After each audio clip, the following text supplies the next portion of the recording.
Arratsaldeon, buenas tardes, muchas gracias por acompañarnos. Tenemos hoy la suerte de... Good afternoon, and thank you for attending.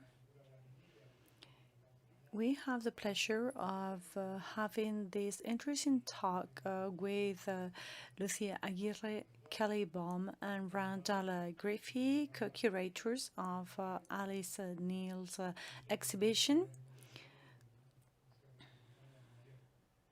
We'll be listening to Kelly and Randall live from New York, since they work at the Met.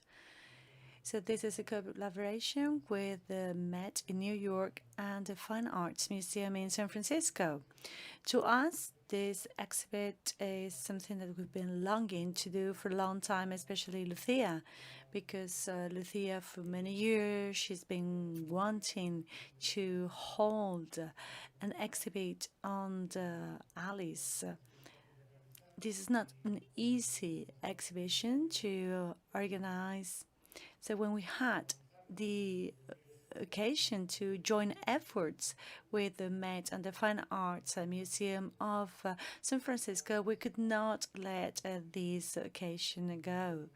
So this is really something that we were longing, we were really eager to do for a long time, and we're lucky enough to have it during the fall opening program for this museum. So this is a happy coincidence, and all the exhibits in autumn and fall are going to be exhibits by a women artist, and so Alice Neel will be sharing this space with other spectacular artists.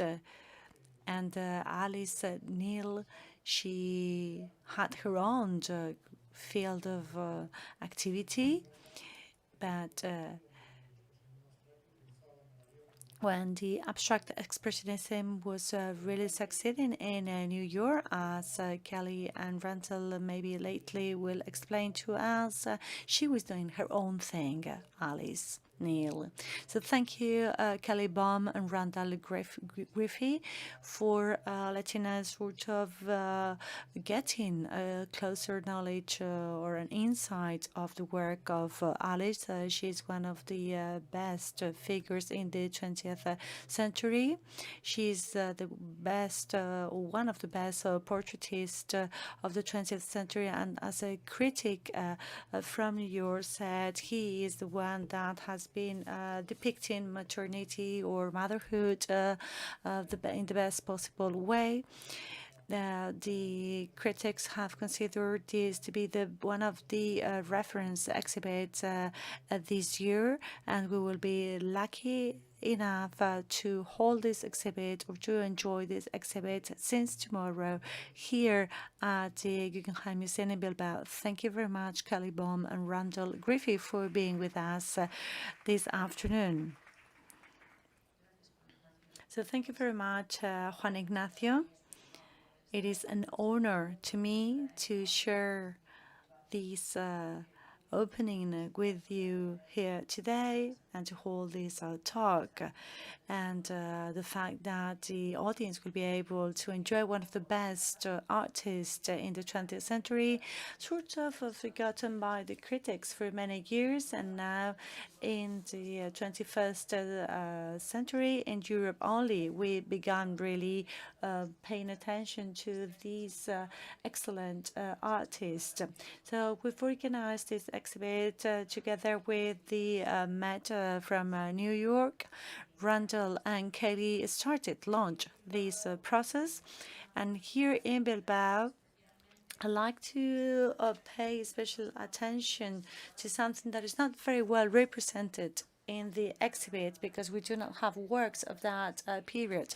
This is a part of her work, her first works that belong to her year or so in Cuba that really had big impact on her career, and we find few canvases from this time. We only see 2 in the exhibit.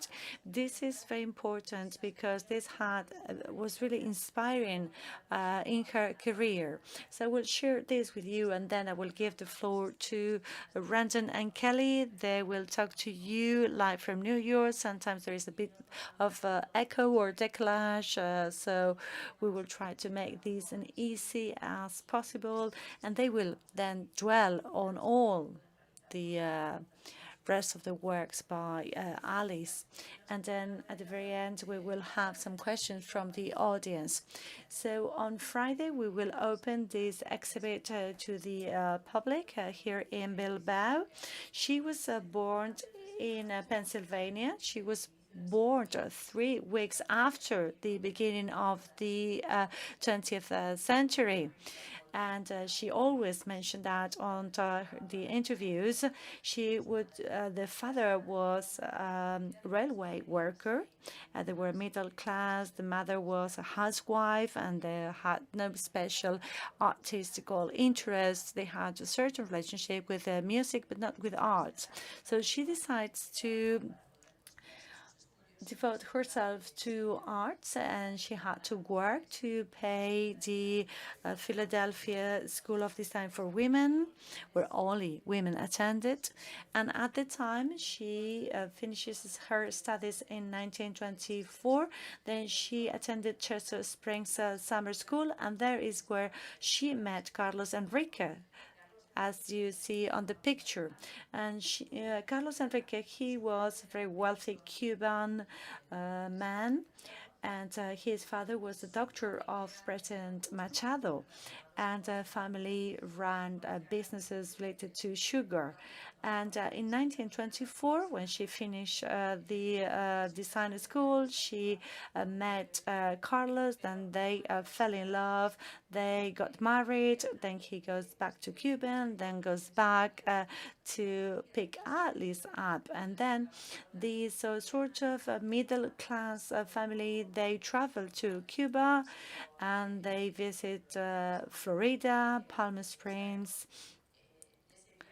And about that trip, we have some information because the historian Juan Martinez, she was an expert on Carlos Enriquez, the painter, and he found a piece of news in a magazine where it is said that they got together with Marcello Pogolotti, and he was a good friend of Carlos before they went to Cuba, and they were working in a summer in a hotel, and they were doing portraits of people, and we also see some images and some films.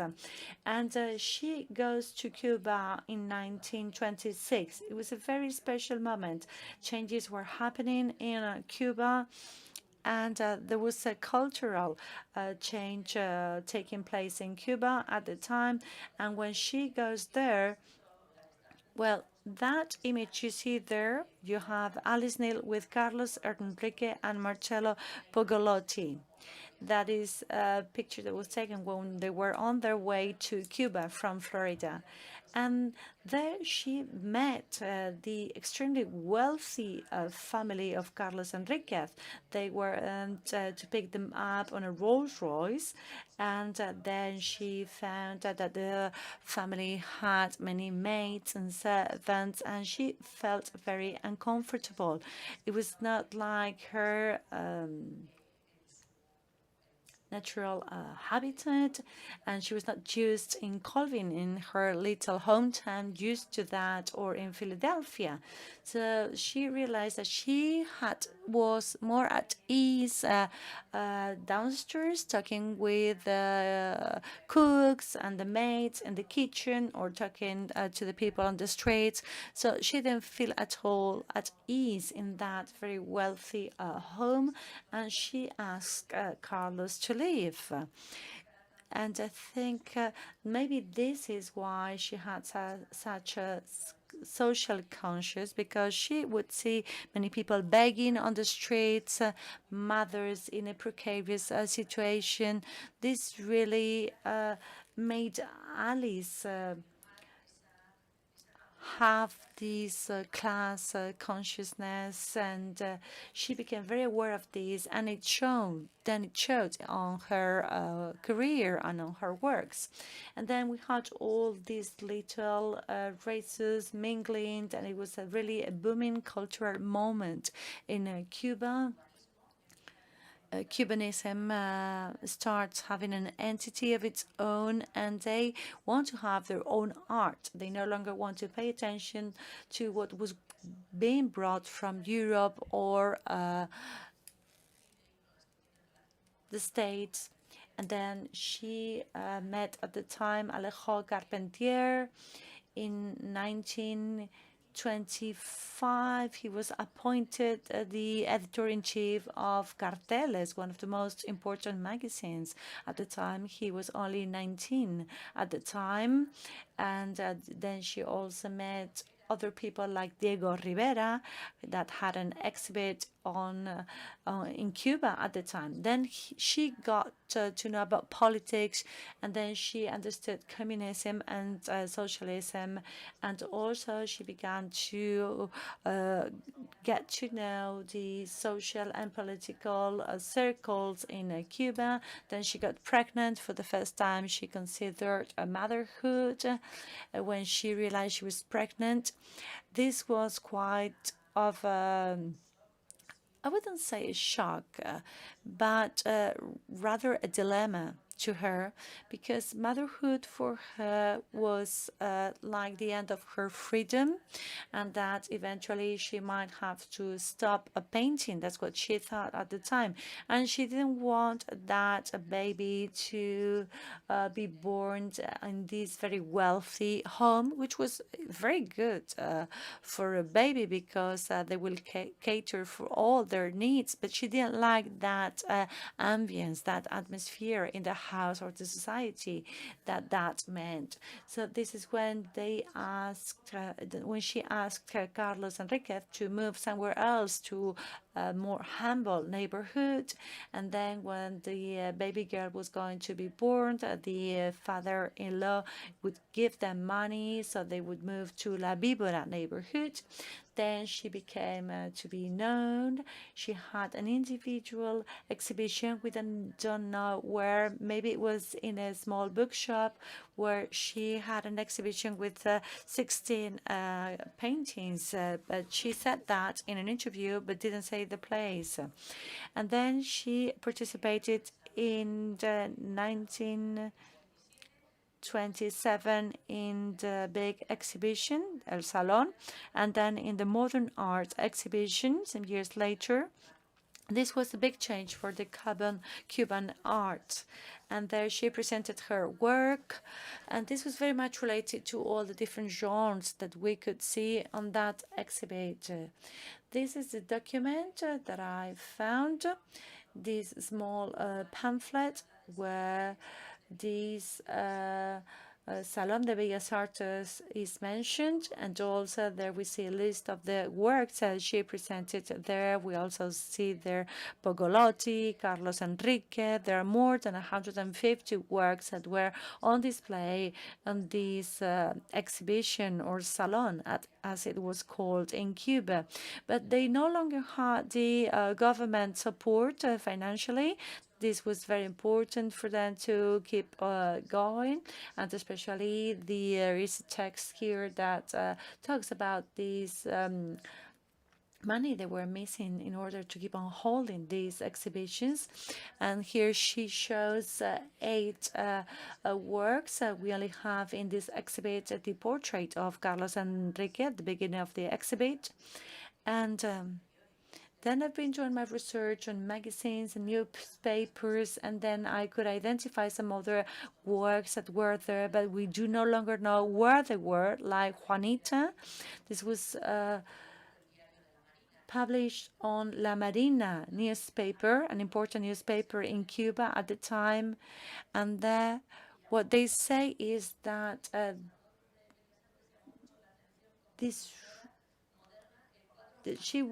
the Juanita painting by Alice Neel really was considered very much a modernist piece of work. So the newspapers in Cuba start talking about her, and also in the magazine called Avance. At the state, she did not so far hold any exhibit, and then she moves back to being sort of to fall into oblivion. But intellectuals in Cuba do pay enormous respect to her works. Then we have this other painting, Sonia, that was on display on the Avance magazine.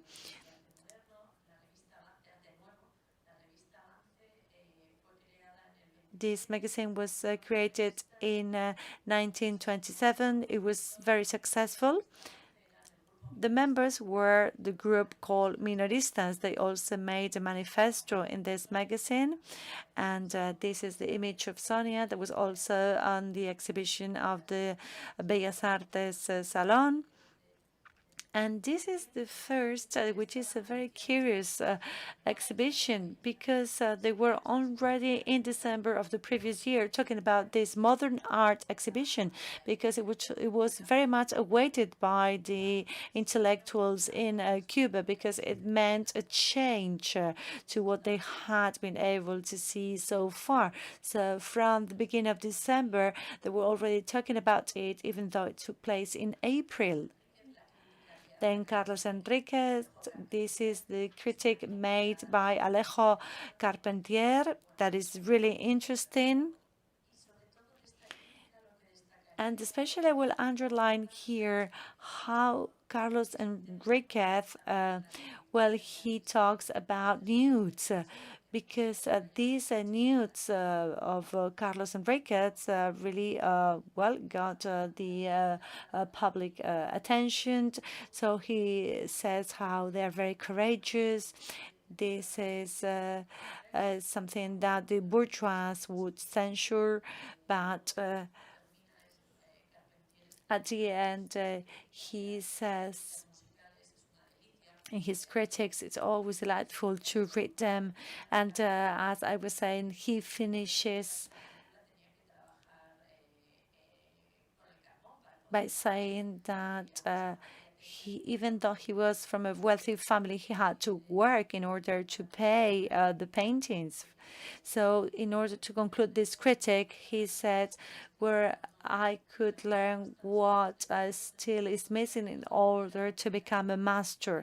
But maybe he would be again be obliged to sell coal. This is the final line on his critic. Even though all the cultural avant-garde in Cuba would support his work, but this is what Alejo Carpentier says. And then we had a magazine called Avance. For the first time, they show Alice Neel's works. Here we see some pictures of this exhibit called New Art in 1927, and they show these images. I guess that we have this mother and child painting of 1926, even though at the time it was titled Mother and Son, but it looks like a girl. And then in 1934, Kenny Doolittle destroyed much of her works. We don't know if some of them were in this exhibit. Some of them may be dated back from her short year in Cuba, but we don't know whether they stayed in Cuba or whether they were destroyed by Doolittle, and maybe somebody's enjoying them in Cuba. We don't know about that, but the thing is that these years were very important for her to raise this awareness and to have a gaze that was not the one of an American girl. She would then get this other way to see people and the social relationships. This is the Gaceta Literaria, and even in Madrid, there was some talk about this new art or Arte Nuevo exhibit. And curiously enough, this exhibition was also called 1927 because this was supposed to be the title of the magazine. So here it was called in Madrid the exhibition in 1927. And they say that shortly after the beginning of this exhibition, new artists like Alice Neel and Carlos Enriquez would be shown to the public for the first time. And then the press in Madrid no longer talks about these artists up until 1980, 87. So there were few retrospective exhibitions on Alice in Europe, and I think the first one took place in 2010. And to conclude, I would like to read a short text by the on the memoirs of Marcello Pagolotto.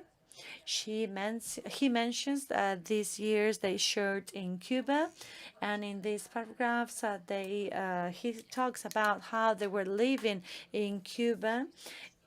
She had already a daughter, and in 1927 she asks Carlos Enriquez to move back to the States because she didn't want to stay in Cuba, but not because of the country, but because of the wealthy family and the atmosphere, and also because Enriquez's family will sort of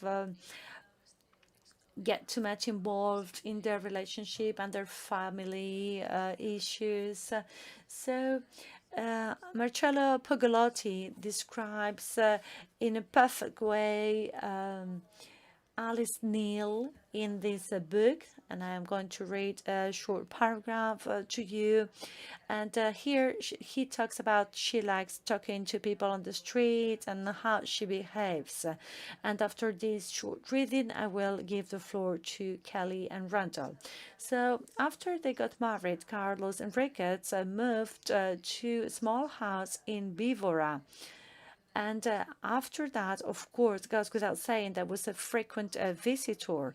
Every Saturday at midday, we will gather there to paint to somebody that will want to be a sitter for us. Maybe a friend, maybe somebody that look especially nice to us, somebody that we just found somewhere, or maybe we agreed to meet somewhere and paint a landscape that we had no previous occasion to paint. Maybe in the evening we would go and have dinner to a restaurant that will be especially interesting because of its food or location, or because it was new. Sundays we would gather again to finish what we started painting the day before. And then at sunset, when the light was no longer enough to paint, we will rent a car and drive around the countryside.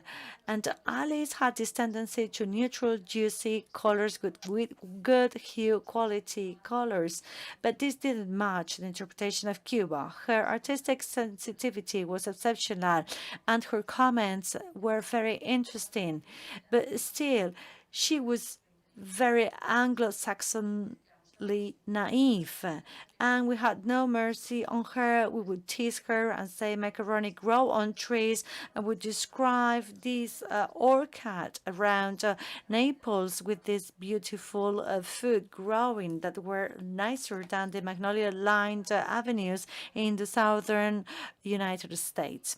And now I would like to give the floor to Kelly and Randall.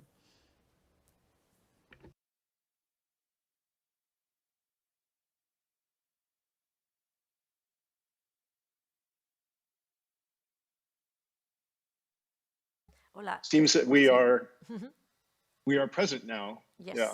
Yep. Yeah.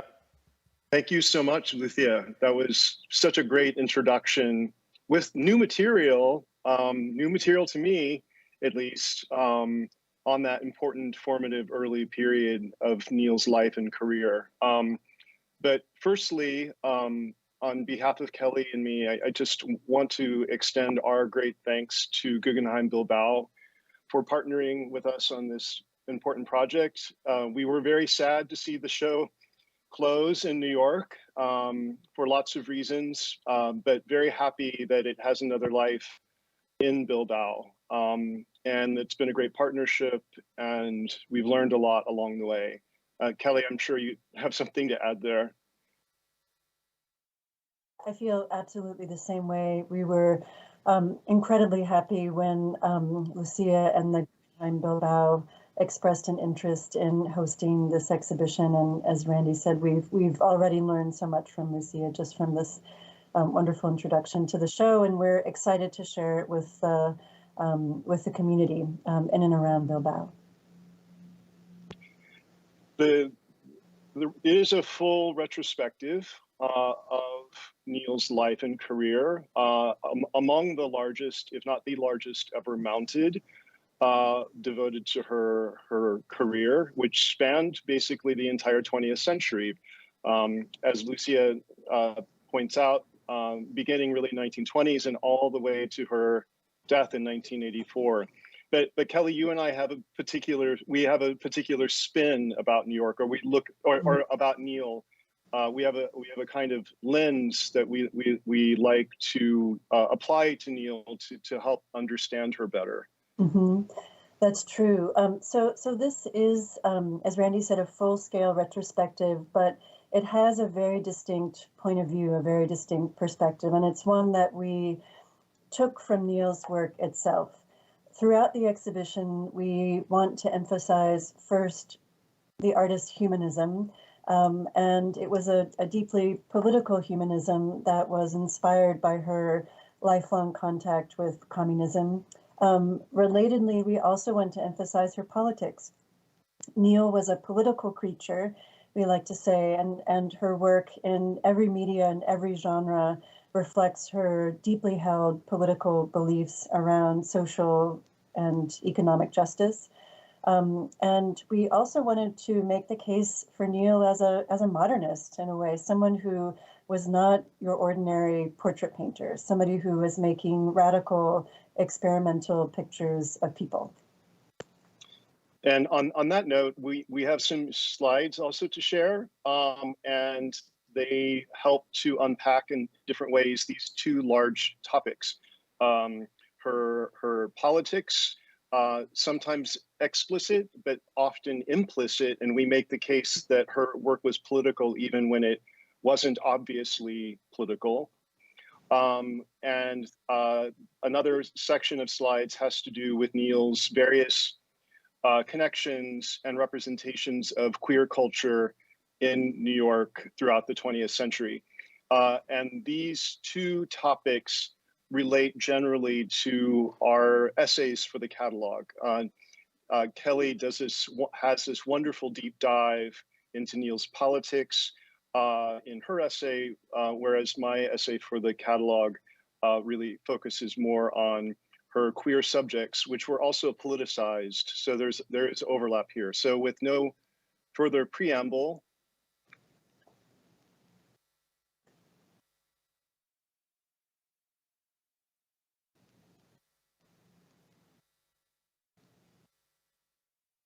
oops. Is that, let's see.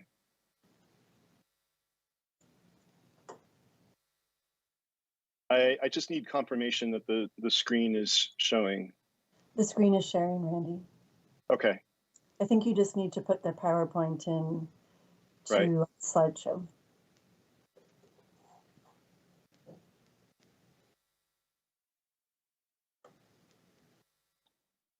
There we go. That's it.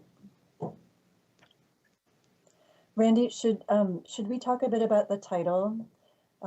Yes, let's do while it's here. Yeah, that was Randy's brilliant idea. So he should introduce the title. So the subtitle for the exhibition, People Come First, is an excerpt from a quote Neel gave in the context of an interview in 1950. And we, well, Kelly will remember that we did struggle quite a bit for a subtitle, which we did want a subtitle for the show. And we did finally settle on this, very happily so, because we felt that it really summed up the point of Neel's career, and again, this kind of lens that we felt was so useful in illuminating her art and her politics. So She said in the context of an interview with Mike Gold, who appears in a portrait she painted around the same year, she said that people come first in 1950. And at that moment, she would have been thinking in her mind about abstract expressionism as a kind of foil to her work, because as Lucía pointed out, or in the introduction, I think, that at this moment, Neel's career has been really thrown into the shadows by Jackson Pollock, Mark Rothko, and others who are painting large-scale abstract work, which she dismissed at this moment as dehumanizing. And she felt that her art was a buffer against many dehumanizing forces in American culture. So she makes this very declarative statement that people come first in her art. And I also liked how it sounds like a political slogan, which was in the spirit of the show. So Kelly, in your essay for the catalog, you do this wonderful job of unpacking Neel's politics. Sometimes, especially in the early work from the 1930s, as we see here, longshoremen returning from work, the politics are a bit more explicit, right? And what are we looking at on the right next to the painting? Yes, well, so actually, in different ways, Randy and I were both interested in the ways in which Neel's politics operate directly and indirectly. So sometimes her politics are found in the usual places, and sometimes they're found in surprising places. So what you're seeing is a painting from 1936 titled "Longshoremen Returning from Work." And it depicts longshoremen, dock workers, who are coming back from work after a strike. And we know that Neel was a voracious reader of the news, especially as it related to the working class, labor unions and strikes. And for the Works Progress Administration, an organization launched by the U.S. government in the 1930s in response to the Depression. She produced scenes of daily life in the city for this federal organization, and one of them is this one from 1936. So everyday scenes of life in New York City with a focus on the laboring classes.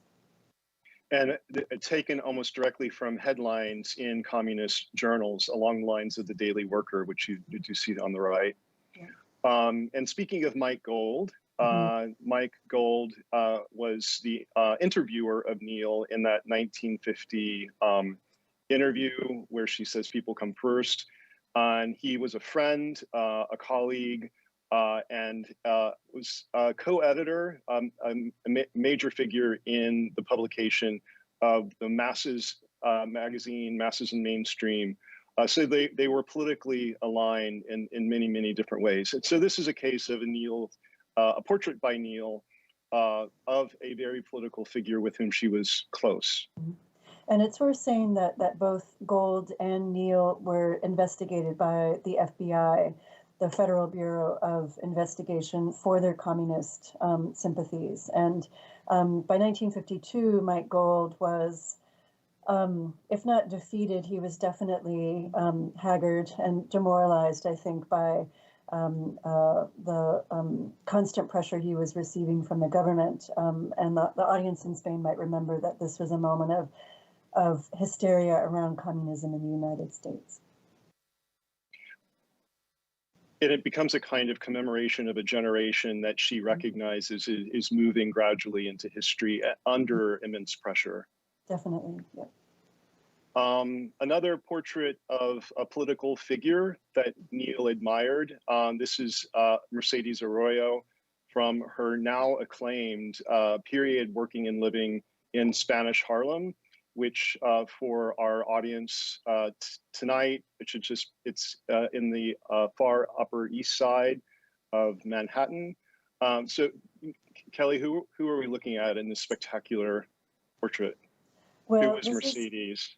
Mercedes Arroyo was a communist, and she was a member of the Puerto Rican Liberation Movement. We might just back up a second for the audience to let them know that Spanish Harlem, so Neel moved to what New Yorkers call Spanish Harlem in 1938 with her partner, who was a Puerto Rican musician. And Spanish Harlem was becoming Spanish Harlem as Neel arrived. Immigrants from Puerto Rico and to a lesser extent Cuba were moving to the country as immigration laws changed. And so East Harlem in New York was becoming Spanish Harlem when Neel moved there. So it was, Neel was surrounded by people of color, Afro-Caribbean, Hispanic, and she painted her neighbors. She also painted activists like Mercedes Arroyo. We think that, Randy, if you could advance the slide, maybe there's a delay. Oh, I see it's up now. Mercedes was teaching classes at a Communist Party affiliated school called the Jefferson School of Social Science. And we think that Neel met Mercedes when she took a class with her. And Neel was a lifelong learner, a voracious reader of philosophy, history, politics. And so it's because Neel tended to paint people who were part of her immediate social, professional, political circles, it's likely that she encountered Mercedes, relatively soon after moving to Spanish Harlem.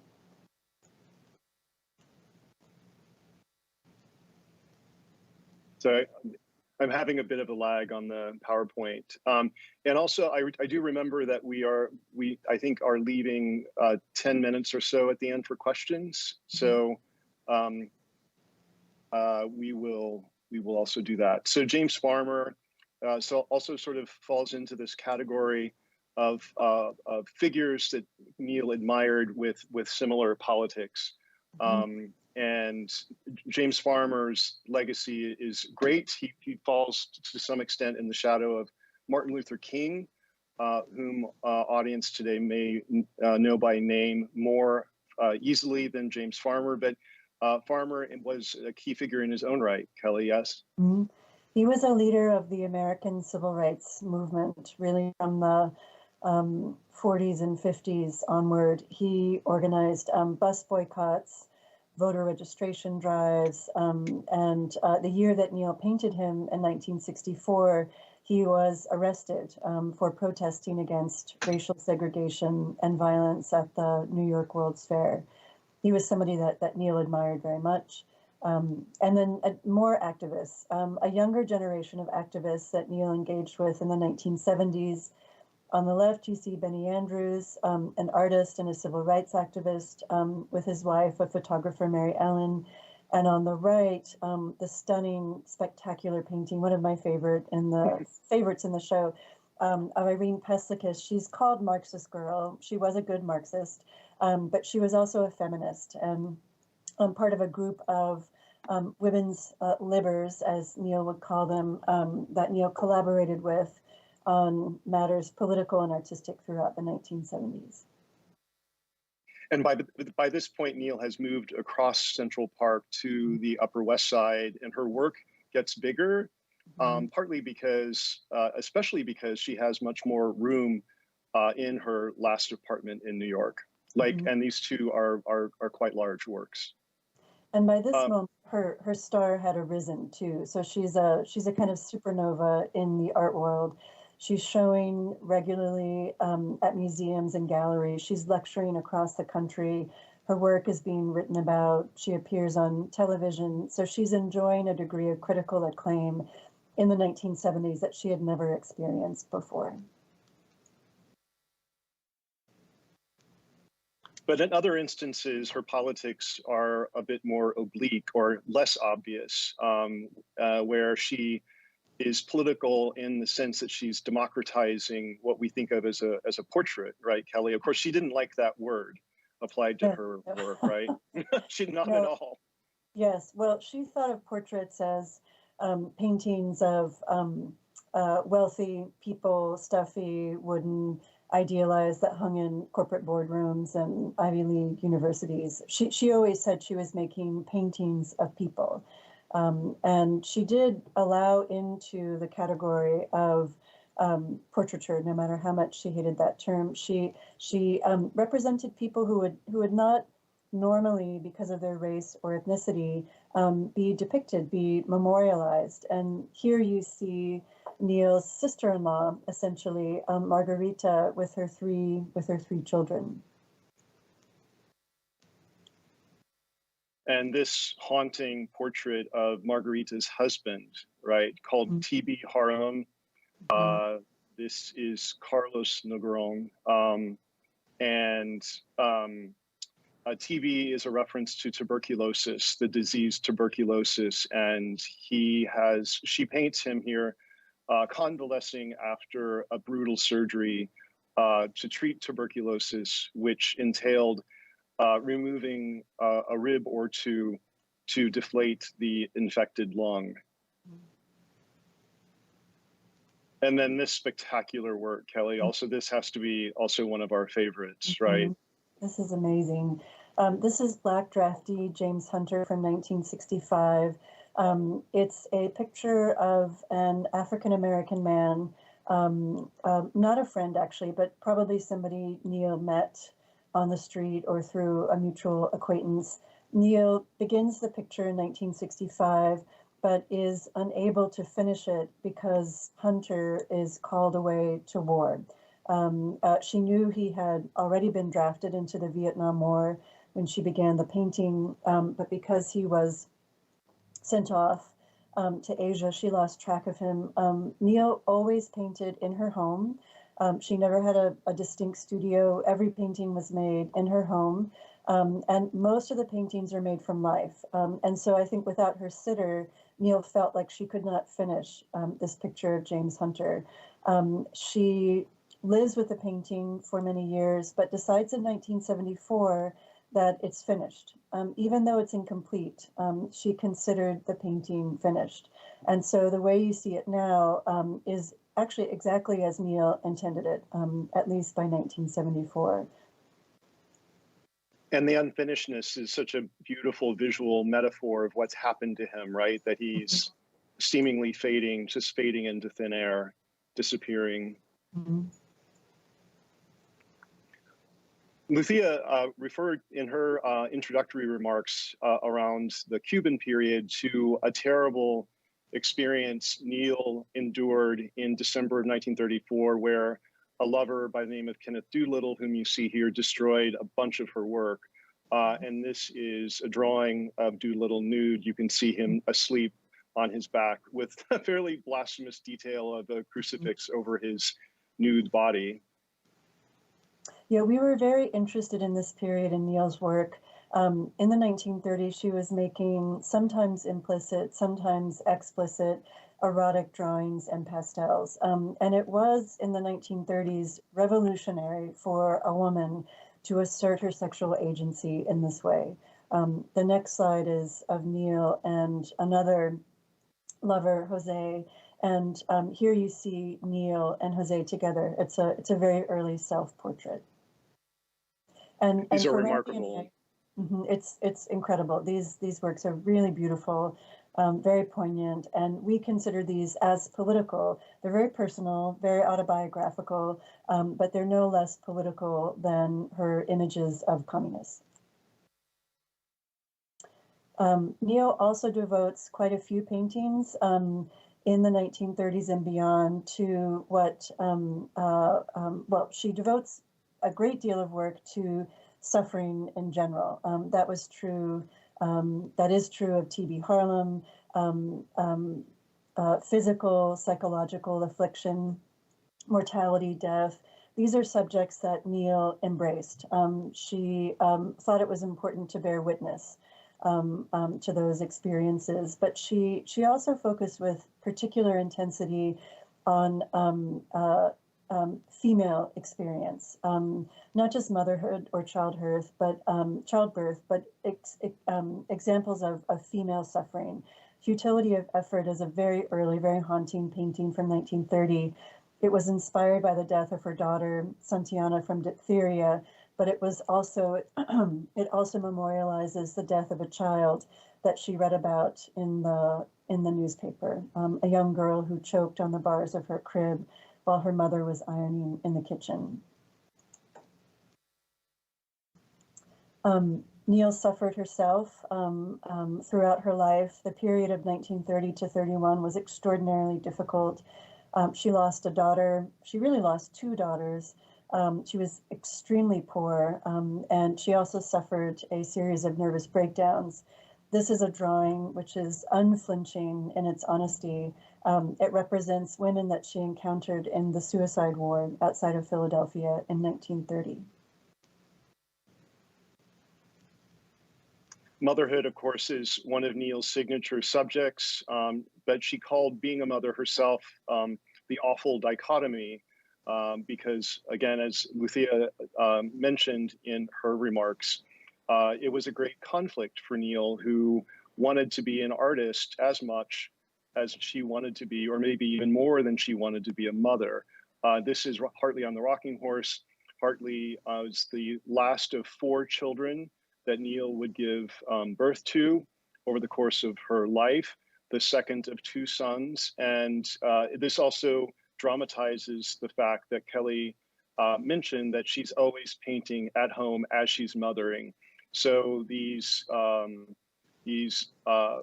activities and her identities in this way are contained in this same space. Also, allusion to their poverty is this is a rocking horse that she found on the street as a piece of trash and repainted it so that Hartley could have a quote unquote new toy.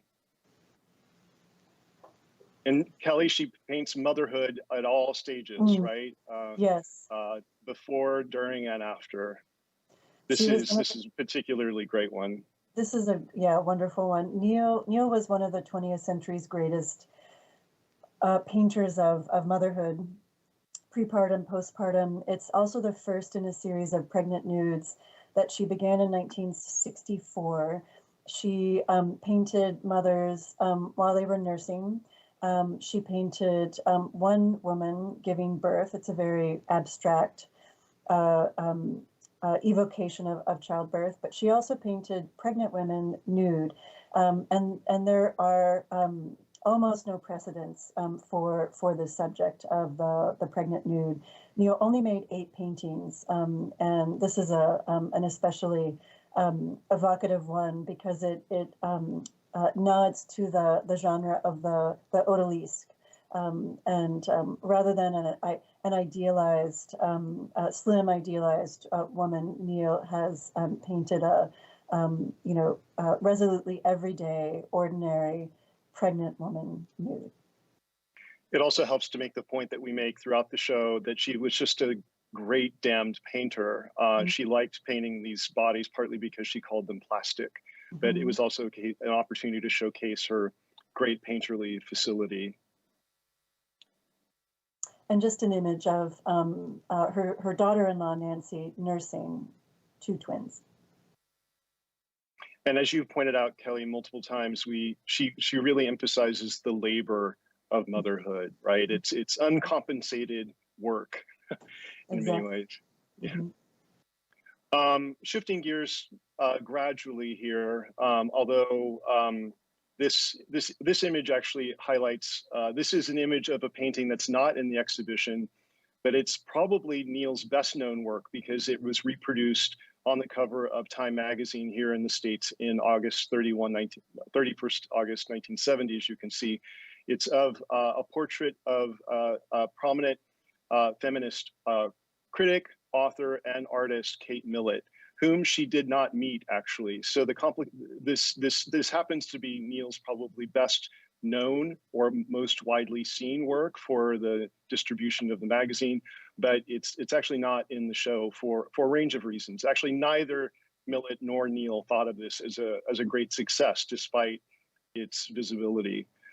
In the interest of time, Kelly, I think maybe we should wrap up with a discussion of this iconic manifesto of Neel's 1980 nude self-portrait, and then maybe we can transition to questions. Well, what about the section on, maybe we should, so this is Neel's self-portrait. Neel waited until 1980 to paint her first standalone self-portrait, and she decided, obviously, to represent herself nude. And this is a statement, this is a declarative, emphatic statement. Neel is thinking about her legacy. She's thinking about the past and present of her career. She's considering a whole history, a tradition of artist self-portraits, Rembrandt, Picasso. She's thinking additionally about feminist art of the 1970s, in which the nude female body plays such an important role. But I think it's significant that we see her with the tools of her trade, but also unclothed. She is stripped bare of pretense. She relishes every aspect of her aged body, no matter how imperfect, and really thumbs her nose at taboos, which forbid, at least in the U.S., but forbid certain female bodies from being seen without clothes. Neel had earned the reputation of asking her sitters outright, usually, if they would pose nude, and some of them did, and some of them did not. But here she is sort of making that request of herself, I guess, so not to be a hypocrite, but for all the reasons that Kelly has illuminated. It may be worth noting, too, that the furniture in Neel's paintings do become protagonists, kind of recurring characters. And this blue striped chair, and she loved painting those blue stripes, we know, becomes one of those recurring characters. So I'm just taking a look at the time, which is about 10 minutes before the hour. And I do think we want to leave some time for questions or comments, and maybe some of the other slides are germane in that context. So I will click out of here.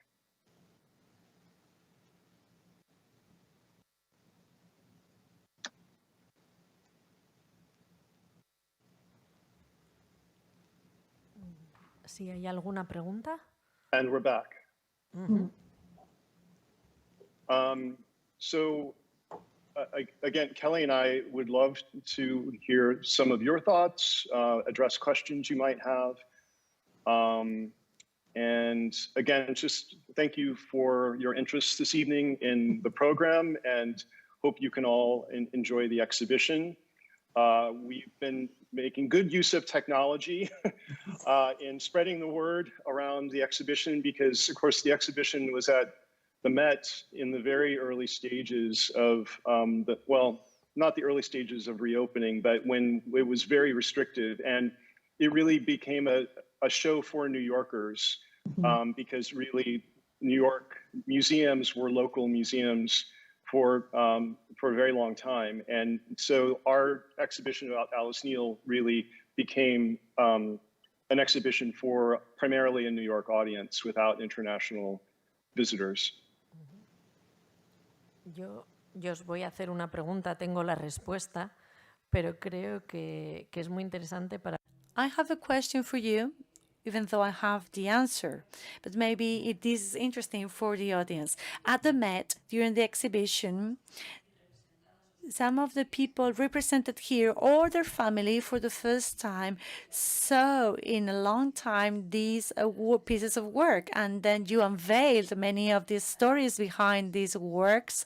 So now the reading we do of these pieces of work is different, like the Fuller Brusman story, or about the two Dominican or Puerto Rican now children, and also the Alenka story. Can you share some of those stories and those feelings of these people that sort of saw themselves maybe 50 years later on those portraits?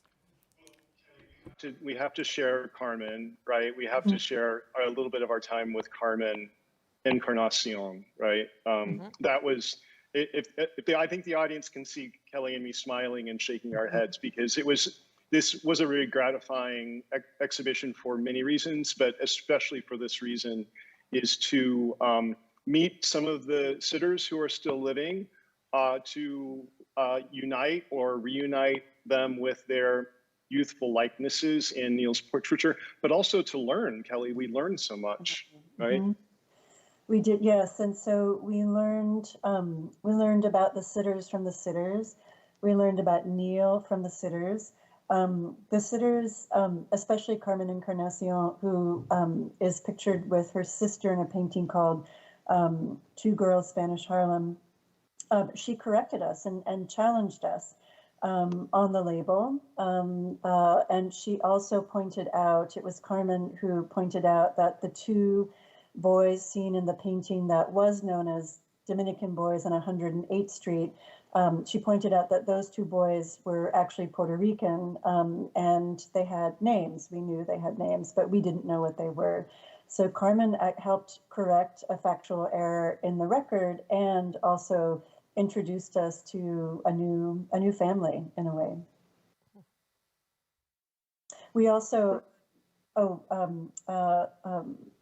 the painting in the Met's collection, Alenka, was alluded to. And I would say one of the benefits of having an exhibition on view is that you continue to learn about the work. You're learning about an artist, and his or her work doesn't stop when the exhibition opens. It keeps moving, growing, building even after the show opens. And as people come in to see it, you learn from your visitors. And we believe, we're almost certain that we've been able to identify the sitter in one of the Met's paintings called Alenka. And that's because a film scholar, visited the show a few months ago and wrote to tell us that they believe that sitter is the experimental filmmaker Maya Deren, who went by the nickname Alenka in the 1930s and could very well have known Neel. And this is the painting that's on the cover of the catalog, which people may recognize if they've seen the catalog. So we were very thrilled to learn more about this work in the Met's collection. Also, just a bit on the same topic, I guess, is the painting that we looked at with showing Margarita Negron and her three children. The title will eventually change from Spanish family to Puerto Rican family, which we also felt was a factual adjustment that needed to be made to represent the sitters more fairly. So yeah, this was a very gratifying exhibition, and that this is one of the reasons why is we learned so much. Thank you. ¿Hay alguna pregunta?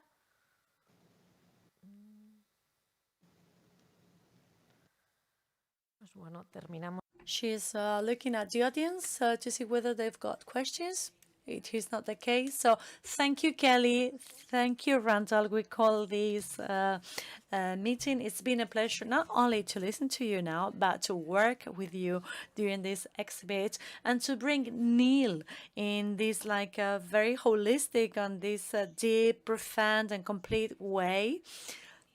Many people that already knew her work are going to find things they didn't know, like landscape, still nature, many other aspects, because she did all genres in the history of art, always with the same goal.